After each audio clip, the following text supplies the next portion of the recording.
their experience since the subways have been around for the last 108 years, courtesy of the evil Sandy. An evacuation has been underway this morning in the town of evil fucking psychopaths. North Jersey, because of flooding. Ralph Verdi is the police chief in Little Ferry. Right now, about 75% of our town is underwater. We're in full swing with evacuations. We're doing boat evacuations. We have water as deep as 6 to 8 feet in sections.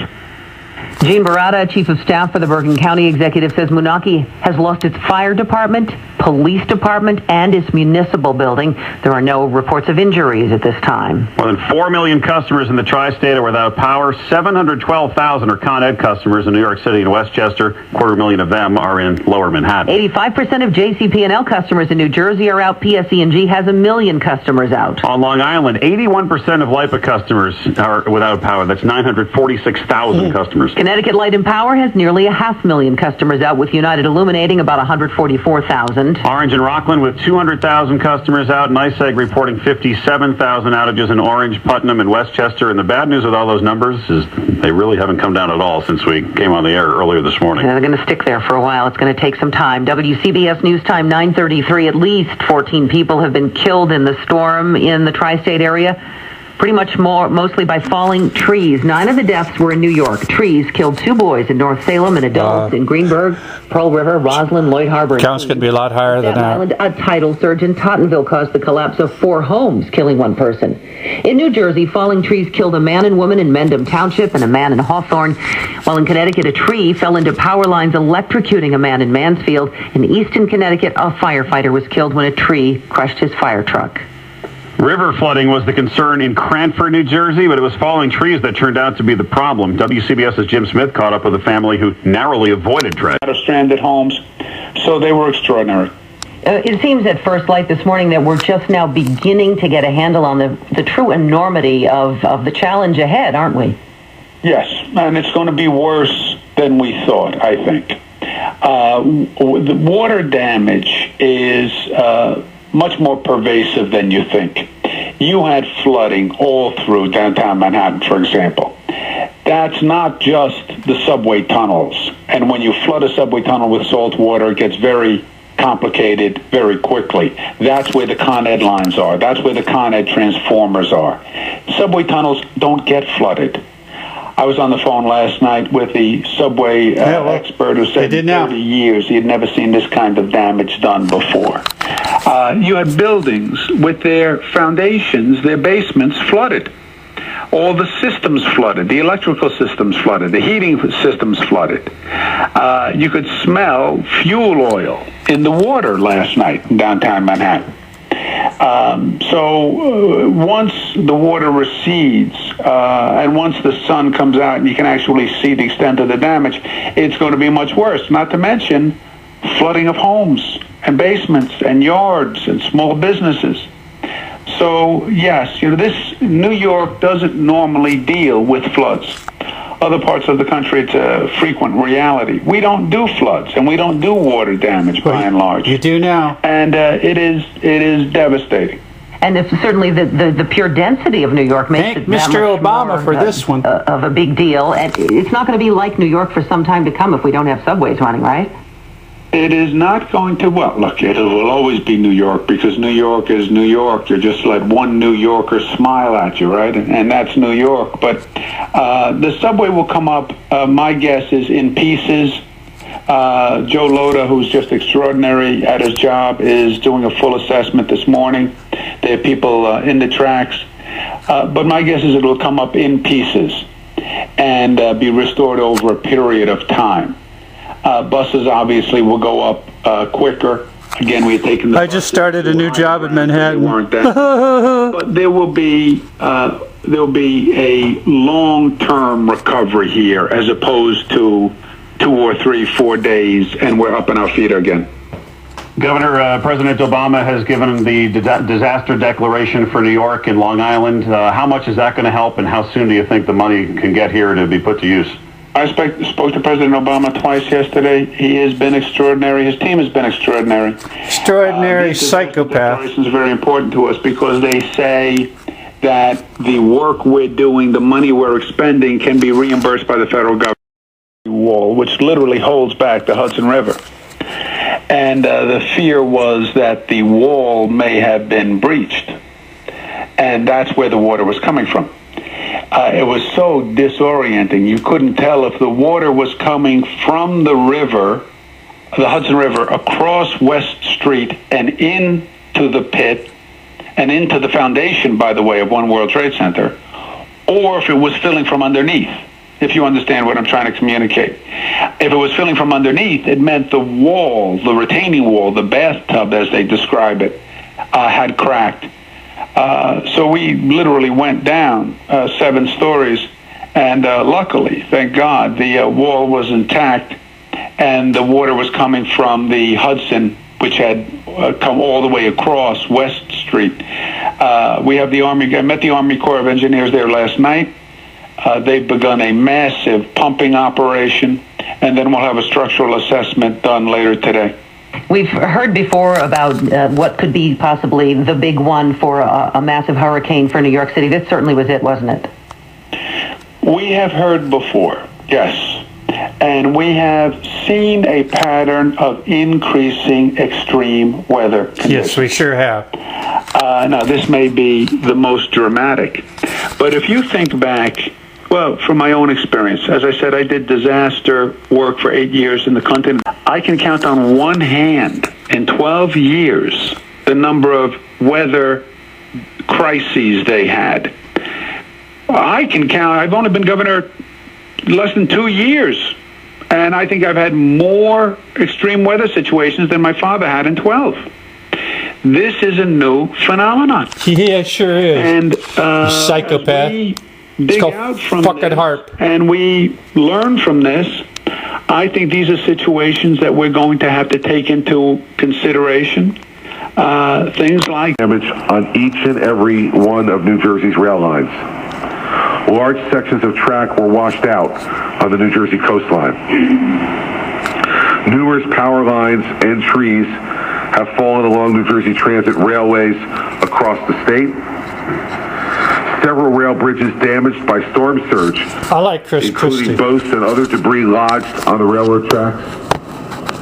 New Jersey Transit rail station hubs at Hoboken, Secaucus, They got to piss off the wrong guy with this one. were also impacted significantly by flooding.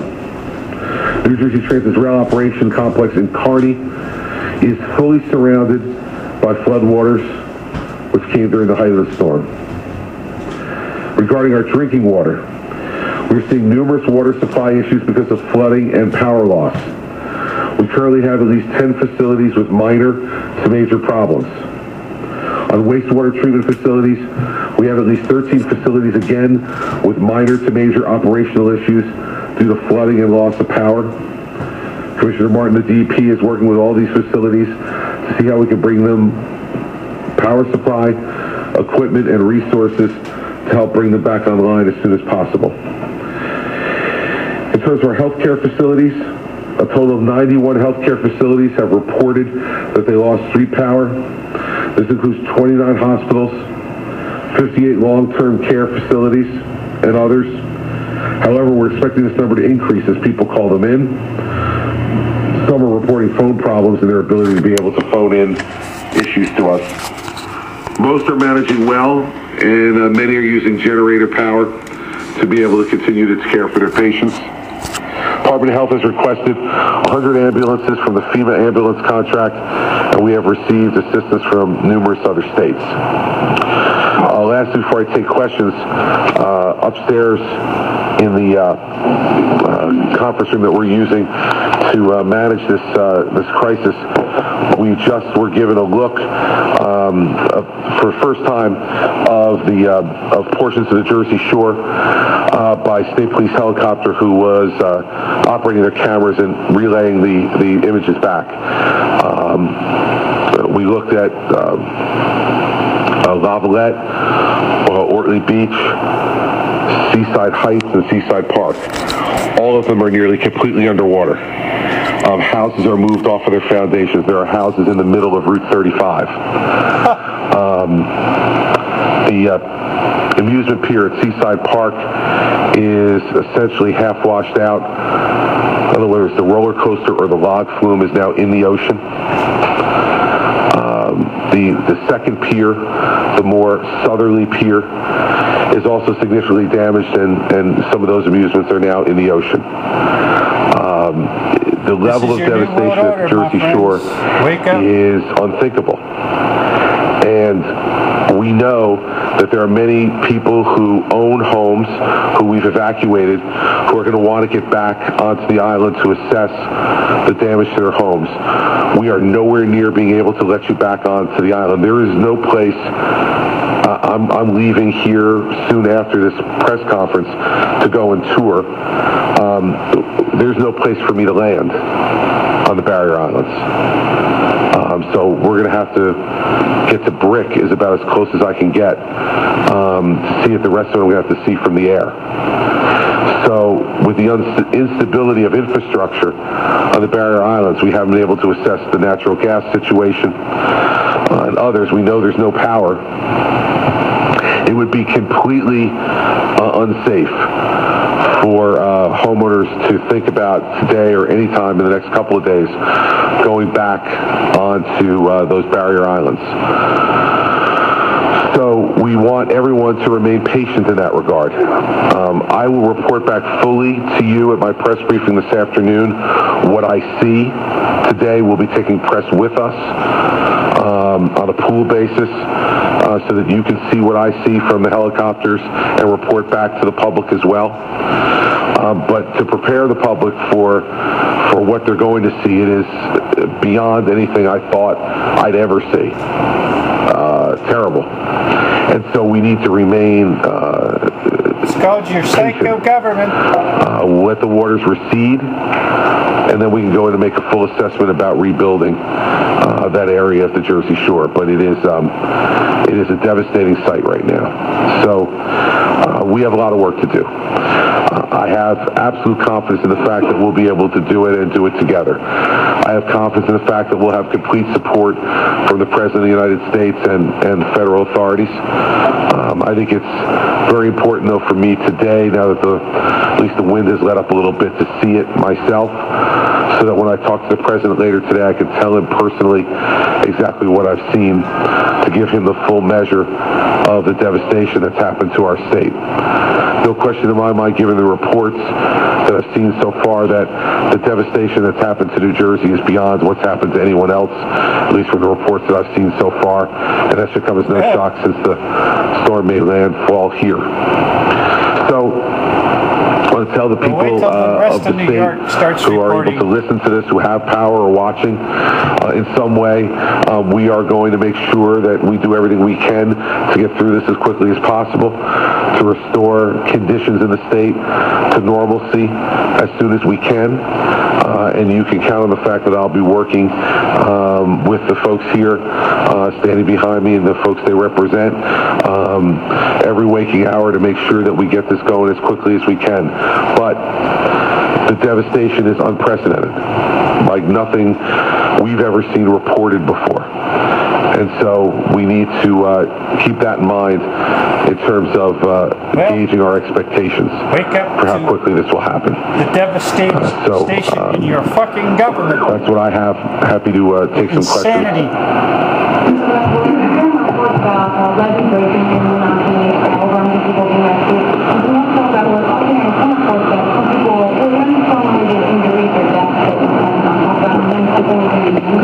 Yeah, there were two people who were killed in Mendham.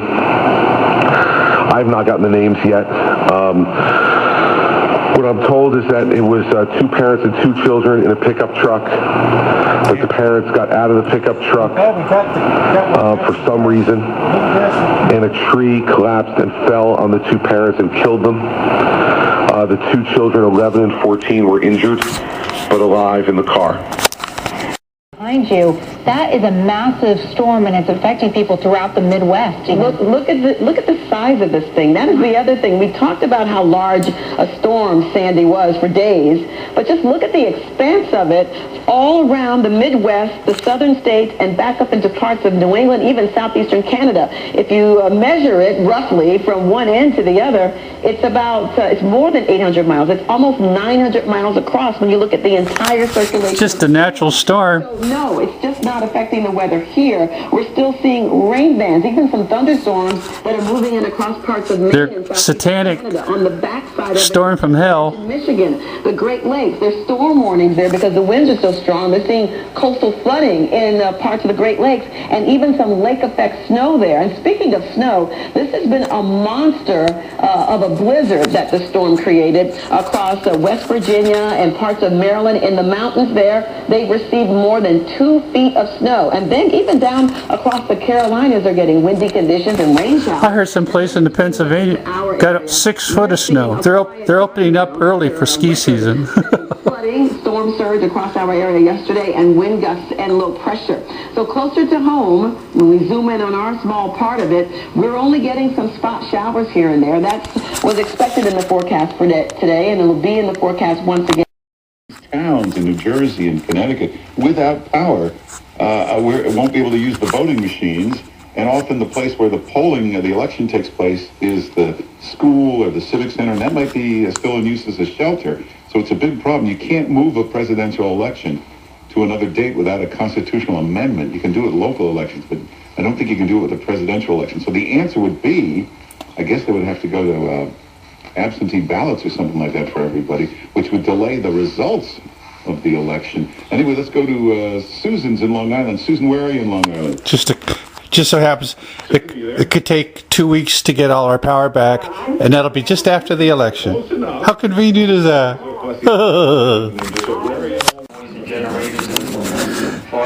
He just said they're going to call it Helloween instead of Halloween. Do you think after this people will leave this place? Not want to live here anymore? There'll be a majority that want to leave. Well, Breezy's a beautiful place to live. that's what Halloween's all about, worshiping Satan. Like I said, he was absolutely one of the lucky ones in Breezy Point as it goes. We've seen those pictures. Halloween, story huh? About the 111 homes that burned.